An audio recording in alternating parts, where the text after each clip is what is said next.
Hello friends, तर आज मी तुम्हाला वेलवेटच्या ब्लाऊजवर सिंपल आणि साधी ब्लाऊज डिझाईन दाखवणार आहे लेसवर, जे आपण खूप म्हणजे फास्टमध्ये जेव्हा आपल्याला बनवायचं असेल आणि एक सुंदर लुक पाहिजे असेल तर त्यावेळेस तुम्ही ही डिझाईन बनवू शकता. खूप छान वाटते वेअर केल्याच्या नंतर. तर आता इथे ना मी अस्तरवरती पहिले कटिंग करून घेत आहे. उंची आणि रुंदी कट करून घेतली. आता इथे मी गळा कट करत आहे 2.5 आणि शोल्डर 3 वरती, मोंडा 6 वरती आणि हा प्रिन्स कट ब्लाऊज होता. त्याच्यानंतर गळ्याची उंची तुम्हाला जेवढी घ्यायची असेल तेवढी गळ्याची उंची तुम्ही घेऊ शकता. आणि मोठा गळा छान वाटतो, ब्रॉड गळा. आजकाल सगळ्यांना ब्रॉड गळाच आवडत असतो, तर तुम्ही एवढीसुद्धा घेऊ शकता. जर कस्टमरला तुमच्या ब्लाऊज जसा असेल त्यानुसार किंवा स्वतःचा असेल त्यानुसार तुम्हाला जसा गळा आवडत असेल तेथे कटिंग करू शकता. आणि छान अशी कटिंग झाली आहे अस्तरवरती. आता आपण ब्लाऊज पीसवरती कट करू. आणि बाकीचा मी अर्धा ब्लाऊज पीस कट केला होता, प्रिन्स कट. तर येथे पाठीच्या भागाची कटिंग चालू होती.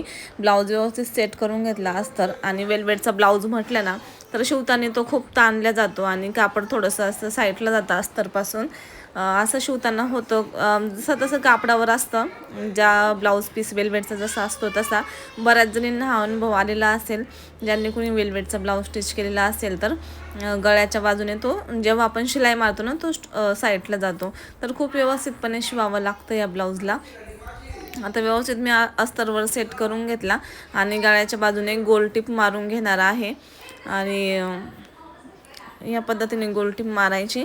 आणि तुम्हाला हा ब्लाऊज पूर्ण बघायचा असेल तर याचाही डिटेल्स व्हिडिओ मी पुढच्या व्हिडिओमध्ये अपलोड करेल. तुम्ही कमेंटमध्ये सांगा तुम्हाला हा व्हिडिओ पाहिजे आहे की नाही, तर हा पुढचा व्हिडिओ मी तुम्हाला तोही अपलोड करेल. आता गळ्याच्या बाजूने स्टिच करून झाला आणि मी एकदा बघितलं की कुठं काही कमी जादा आहे का, तो साईडला सरकतो, त्यामुळं मग इथे मी पुन्हा थोडीशी शिलाई मारून घेतली आणि कट्स मारून घेतले. आता या पाठीच्या भागाला खालच्या बाजूने एक शिलाई मारून घ्यायची व्यवस्थित. तुम्ही बघितलं असेल आपण एकदम फेस टू फेस कापलेलं होतं, पण ताणल्यामुळं कपडा बघा कसं साईडला गेलेला आहे. भरपूर असं साईडला जातो वेलवेटचा कपडा स्टिच केल्याच्या नंतर. अस्तर बाजूला होता आणि कपडा ताणला जातो. आता सुईचा करून घेणार आहे. वरच्या बाजूला एक टिप मारून घ्यायची, त्याच्यानंतर खालच्या बाजूलाही टिप मारून घ्यायची. आणि वेलवेटचे ब्लाऊज खूप म्हणजे खूप भारी दिसतात वेअर केल्याच्या नंतर. सगळ्या साड्यांवर मॅच होतात. आणि पैठणी साड्यांवर, सिल्क साड्यांवर, डेली वेअरला तुम्ही असे ब्लाऊज म्हणजे आणून स्टिच करून ते विकूसुद्धा शकता. ज्याच्या त्याच्या मापावर साईजनुसार शिवून खूप छान, खूप महिला घेतात. आणि खूप भारी पण असतात, दिसायला पण खूप छान वाटतात. महिलांचं म्हणजे आकर्षक म्हणजे ते आकर्षक दिसतात, त्याच्यामुळे घेतातच महिला हे ब्लाऊज. खूप भारी वाटतात. ब्लाऊज पीस पण खूप ट्रेंडिंग आहे सध्या हे. आणि डार्क कलर असल्यामुळे ते अजून भारी उठून दिसतात. तर आता मी पाठीला टक्स मारून घेते इथे. आणि त्यानंतर आपण गळ्याला लेस वर्क लावून घेणार आहे. आता गोलगळा म्हटलं आपल्याला जशी पाहिजे तशी आपण लेस लावू शकतो. जशी आपल्या मनाला वाटेल तसे आपण वेगवेगळ्या डिझाईन्स त्यावरती तयार करू शकतो. आता मी पहिले गोलगळ्याला लेस लावत आहे. आणि अर्ध्या ठिकाणी तुम्ही बघत असेल तिथे आपण एक क्रॉस घेतला आणि खालच्या बाजूने तशीच सरळ लावून घेतली तिकडे.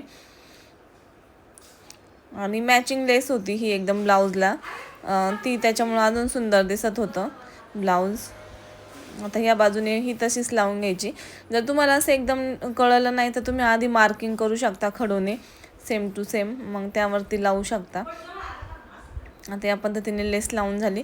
आणि तुम्ही बघत असेल खूप छान वाटतो ब्लाऊज. असे थोडी जरी लेस लावली तर बॅक साईडला लुक येतो. आता पुन्हा एक मी अशी गोल साईडने त्याच्या लावून घेते. आणि आधी मी लावून बघितली कशी वाटते, त्याच्यानंतर ती लावून घेतली, छान दिसत होती म्हणून. तर बघा झाले आहे आपले सिंपल ब्लाऊज डिझाईन तयार. ब्लाऊज पण रेडी झालेला आहे.